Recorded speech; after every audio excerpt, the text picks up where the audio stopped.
नमस्कार। दिन भर की खबरों को लेकर मैं अलका सहारा हरियाणा के खास बुलेटिन में आप सभी का स्वागत करती हूं। तो चलिए खबरों को विस्तार से जानने से पहले नजर डाल लेते हैं हेडलाइंस पर। इनसो के स्थापना दिवस पर रोहतक में हुआ कार्यक्रम। डॉक्टर अजय सिंह चौटाला व दिग्विजय चौटाला ने की शिरकत। प्रदीप देशवाल को बनाया गया इनसो का राष्ट्रीय अध्यक्ष। पूर्व घोषित कार्यक्रम के अनुसार इनसो के स्थापना दिवस पर पहुंचे जेजेपी नेताओं का किसानों ने किया विरोध। बारिश में भी किसानों के हौसले रहे बुलंद। हाथों में काले झंडे लेकर ट्रैक्टर ट्रॉली से पहुंचे किसान, पुलिस भी रही मुस्तैद। बुजुर्गों के साथ साथ युवाओं को भी करना चाहिए अंगदान, कहा इनसो के पूर्व राष्ट्रीय अध्यक्ष दिग्विजय चौटाला ने। स्टेट पेंशनर्स फेडरेशन के पदाधिकारी एवं कार्यकर्ताओं की मासिक बैठक संपन्न। नर सेवा ही नारायण सेवा, कहा महंत खुशहाल दास ने। कलानौर में लगाई गई बालाजी मंडल द्वारा प्याऊ। Haryana government PWD mechanical workers की हुई मीटिंग। 9 अगस्त को उपायुक्त रोहतक के कार्यालय पर दिया जाएगा धरना। सांपला की महाराजा अग्रसेन धर्मशाला में लगा रक्तदान शिविर। भारतीय थल सेना अध्यक्ष जनरल एम नरवणे ने जींद के स्कूल को भेजा प्रशंसा पत्र। स्कूली बच्चों एवं अध्यापकों ने देश के प्रहरियों को कोरोना पर अंकुश लगाने के लिए भेजे थे मास्क। युवाओं को मुख्य धारा वाली राजनीति के लिए तैयार करने का अवसर देने वाले छात्र संगठन इंडियन नेशनल स्टूडेंट्स ऑर्गेनाइजेशन यानी इनसो का आज 19वां स्थापना दिवस रोहतक में बड़ी धूमधाम से मनाया गया। कार्यक्रम में जननायक जनता पार्टी के राष्ट्रीय अध्यक्ष एवं इनसो संस्थापक डॉक्टर अजय सिंह चौटाला व दिग्विजय चौटाला ने शिरकत की। साथ ही छात्र संगठन इनसो को प्रदीप देशवाल के रूप में नया राष्ट्रीय अध्यक्ष मिला। आप सारे साथी मौजूद हो, आप अगर मेरी राय से सहमत हो तो ये प्रदीप देशवाल को जिम्मेदारी सौंपी जाए।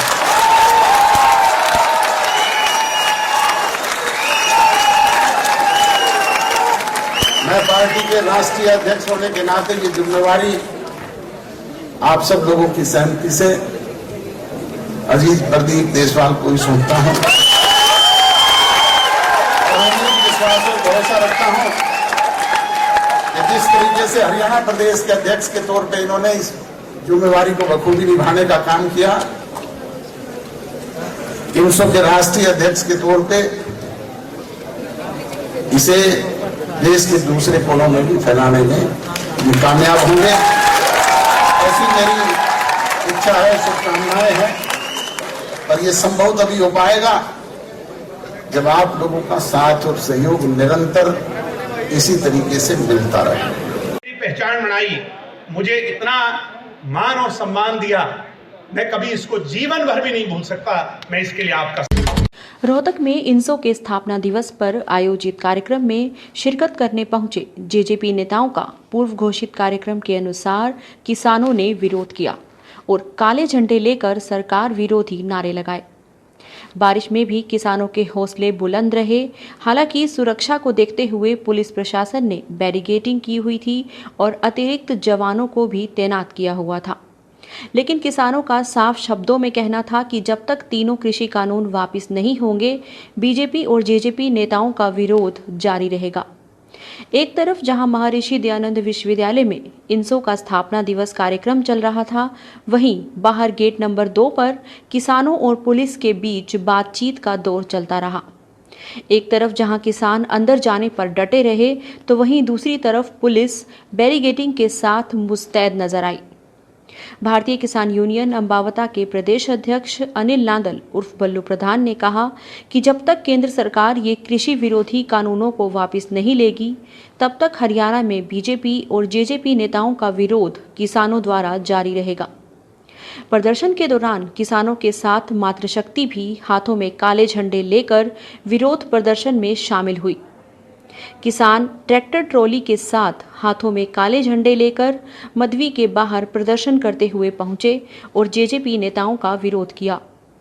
आपको बता दें कि किसानों ने पहले ही इस कार्यक्रम में पहुंचने वाले जेजेपी के नेताओं का विरोध करने का फैसला कर लिया था। तेरा गाड़ियां रोड में चप्पल मार लुटे उनकी वापस निजाम है किसान मजदूर आज मारो तुमने उनका भी 2004 है। हम किसान मजदूर के व्यक्ति होने लगते एक शांति प्रिय तरीके से अपना प्रोग्राम कर रहे हैं। हमारी जिम्मेदारी पार में होगी। हम बीजेपी और जेजेपी आदमी को रोहतक के अंदर नहीं घुसने देंगे।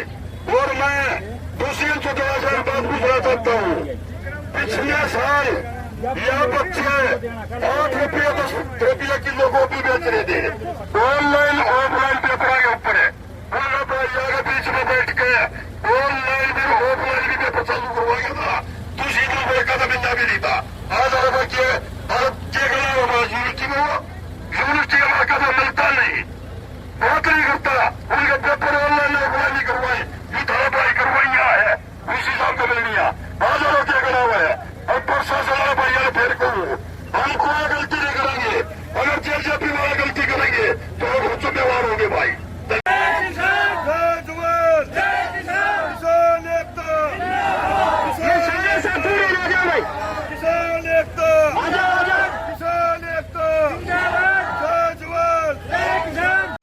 आज किसान और मजदूर ने जो आह्वान किया था, किसानों की आज जीत हुई है। सारे के सारे बैरिकेड तोड़ गए और जहाँ किसानों ने गेट नंबर 2 में पहुँचना था ये पहुँच चुके हैं। इन्होंने स्पष्ट किया था कि जेजेपी और बीजेपी का कोई भी चाहे कोई एमएलए है चाहे कोई मंत्री है, लेकिन यहाँ बताते हैं एक सजा याफ्ता जो दुष्यंत का पिताजी है वो आया हुआ है। हम ये भी पता लगाएंगे जेल में किस आधार पे छूट के यहाँ आ रहा है। यहाँ गुंडागर्दी फैलाने के लिए और यहाँ भाईचारा खराब करने के लिए आया हुआ है। इन लोगों ने हमने संयुक्त मोर्चे के काल है, जब तक 3 काले कानून रद्द नहीं हो जाते इनको किसी को भी गाँव में नहीं घुसने दिया जाएगा। यही हाल किया जाएगा जो आज हाल इनका किया गया है। बुजुर्गों के साथ साथ युवाओं को भी ऑर्गन डोनेशन के लिए आगे आकर फॉर्म भरना चाहिए। ये कहना है इनसो के पूर्व राष्ट्रीय अध्यक्ष दिग्विजय चौटाला का। वे बृहस्पतिवार को एमडीयू में इनसो के स्थापना दिवस पर कार्यक्रम में उपस्थित हुए थे। दिग्विजय चौटाला ने इनसो के स्थापना दिवस कार्यक्रम में अपना अंगदान का फॉर्म भरा और आमजन से अपील की कि हम सबको आगे आकर अंगदान का फॉर्म भरना चाहिए। उन्होंने कहा कि मौत के बाद भी अगर आप किसी के काम आ सकें तो इससे अच्छा और क्या हो सकता है। दिग्विजय चौटाला ने कहा कि आप ऐसा नेक और सराहनीय काम के लिए आगे आएं जिसके बाद दुनिया आपको याद करे। आप खुद अंगदान करें और दूसरों को भी इसके लिए प्रेरित करें। दिग्विजय चौटाला ने कहा कि अंगदान जैसा महादान नहीं हो सकता। इनसो के राष्ट्रीय अध्यक्ष प्रदीप देशवाल ने कहा कि अंगदान करके आप किसी को नया जीवन दे सकते हैं। हरियाणा स्टेट पेंशनर समाज संबंधित all India state pensioners federation के पदाधिकारी एवं कार्यकर्ताओं की मासिक बैठक केएल निझावन प्रांतीय अध्यक्ष की अध्यक्षता में संपन्न हुई। बैठक के मुख्य वक्ता राष्ट्रीय उपाध्यक्ष देवराज नांदल ने कहा कि सर्वोच्च न्यायालय के निर्णय के अनुसार 18 महीनों के महंगाई भत्ते के बकाया को 6% ब्याज समेत सरकार को देना चाहिए। यदि सरकार ने महंगाई भत्ते के बकाया को 6% ब्याज के साथ नहीं दिया तो प्रदेश के पेंशनर्स भी आंध्र प्रदेश के कर्मचारियों की तरह ही माननीय सुप्रीम कोर्ट का दरवाजा खटखटाने को मजबूर हो जाएंगे। सर्वसम्मति से प्रस्ताव पास किया गया कि हरियाणा स्टेट पेंशनर्स की लंबित मांगों के लिए हरियाणा के सभी 90 विधायकों को ज्ञापन दिया जाएगा। बैठक में आनंद स्वरूप, विनोद श्रीवास्तव, उमेद सिंह, राजेंद्र शर्मा, शमशेर सिवाच, मेहर सिंह नैन, करतार सिंह सहरान आदि मौजूद रहे। भी है, आगे भी रहेगी। तो क्या है, 2-3 तरीके के काम होते हैं। एक काम तो होता है स्टेट लेवल का, जो स्टेट बॉडी का काम है। जैसे स्टेट में आपका नेशनल लागू नहीं होता, हमने काल भी एक स्कूल को प्रदर्शन करेंगे, आप साथी गए वहाँ देखो सभी जरूर से गए और सरकार में आपकी बात मानेगा। 5 तारीख से शुरू कर देंगे, सारा बैंक और प्रोग्राम होगा। श्री बालाजी सेवा मंडल कलानौर द्वारा स्थानीय सत जिंदा कल्याणा कॉलेज मोड़ पर जल सेवा के लिए प्याऊ लगाई गई, जिसका शुभारंभ टिकाना श्री सत जिंदा कल्याणा आश्रम महंत खुशहाल दास द्वारा किया गया। इस अवसर पर महंत ने कहा कि नर सेवा ही नारायण सेवा है। भूखों के लिए भोजन और प्यासों के लिए पानी की व्यवस्था करना सबसे उत्तम कार्य है। इस अवसर पर कलानौर मार्केट प्रधान बंटी भटला, हेमंत मलिक, मधुसूदन शर्मा, पंकज, गुलशन दुआ, बंटी चावला आदि मौजूद रहे।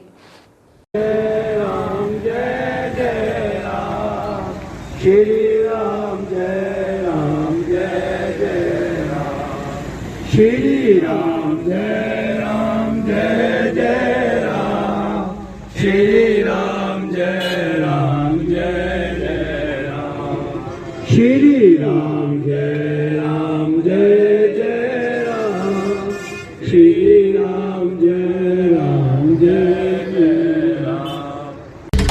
Haryana government PWD mechanical workers union जिला रोहतक की कार्यकारिणी मीटिंग यूनियन कार्यालय में संपन्न हुई। मीटिंग की अध्यक्षता जिला प्रधान शिव कुमार ने और संचालन जिला सचिव रविंद्र तालाब ने किया। मीटिंग में राज्य उप प्रधान जय भगवान दैया ने बताया कि भाजपा की केंद्र और राज्य सरकार हठ धर्मिता अपनाए हुए है। हरियाणा सरकार अपने किए हुए वादों से बार बार मुकर रही है। किसान विरोधी कृषि कानूनों और बिजली संशोधन बिल 2020 को वापस नहीं लेने की हठधर्मिता अपनाए हुए है। पिछले लगभग 8 महीनों के से ज्यादा का समय हो चुका है जो किसान लगातार धरने पर हैं। केंद्र सरकार जन सेवा के विभागों को निजी हाथों में सौंपना आदि मुद्दों पर राज्य कमेटी के आह्वान पर 9 अगस्त को उपायुक्त रोहतक के कार्यालय पर धरना दिया जाएगा। करनाल के अंदर धरना लगाया, राज्य स्तर की रैली करी। उस रैली के दबाव में कोरोना के उस पर धरना हमने सीमित किया। 4 अप्रैल को मुख्यमंत्री से करनाल में रेस्ट हाउस बीएडआर में हमारी बातचीत हुई। उस बातचीत में मैं शामिल था। मुख्यमंत्री के सामने सारी मांगों पर बैठ करके विस्तार से चर्चा हो गए और मुख्यमंत्री ने यह कहा था कि मैं 15 दिन के अंदर अंदर तीनों विभाग इरिगेशन, बीएडआर और पब्लिक हेल्थ के जो एसीएस है उनके साथ, पंचायत विभाग का जो एसीएस है उसके साथ, यूनियन की और साथ में मुख्यमंत्री कार्यालय का पदाधिकारी भी शामिल होगा। सरकार के साथ आपकी मीटिंग करवा करके आपकी मांगों का समाधान कराऊंगा। लेकिन साथियों, बड़े दुख की बात है, बड़े खेद के साथ हमें कहना पड़ रहा है कि सरकार ने आज तक हमारी मांगों के बारे में ना मीटिंग कराई ना उनका समाधान किया। सांपला मेन बाजार स्थित महाराजा अग्रसेन धर्मशाला में रक्तदान शिविर का आयोजन किया गया।